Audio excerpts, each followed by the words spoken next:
Voilà.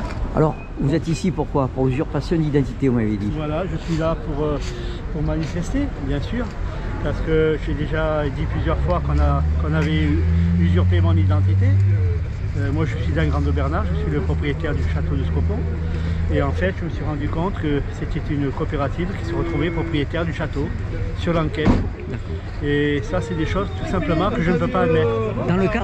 Ça s'est fait dans le cadre de la construction de l'autoroute? Oui, oui, c'est ça. D'accord. Donc, ça. qui sont les responsables Donc, en fait, derrière? Alors là, on a déposé une plainte pénale.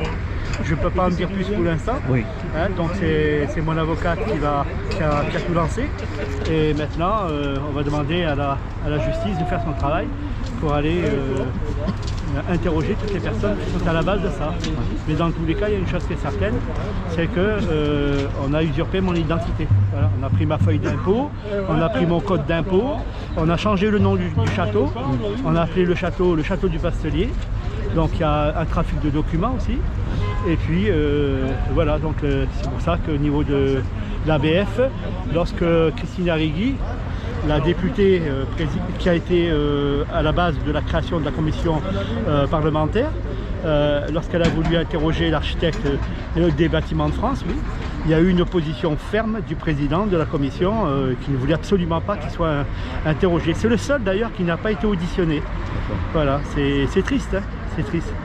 Et si la justice fait interrompre les travaux par rapport à une plainte qui aboutit justement de celle des manifestants, comme quoi il faut arrêter l'autoroute, qu'est-ce que vous allez, comment vous en sortirez? Vous allez récupérer tous vos biens? Alors, en fait, si vous voulez, moi je n'ai pas été exproprié de terrain, rien du tout. Oui. Si ce n'est que c'est un non-respect de la loi qui protège les monuments historiques, puisque vous avez ce petit pavillon romantique, l'autoroute devrait être à 500 mètres minimum.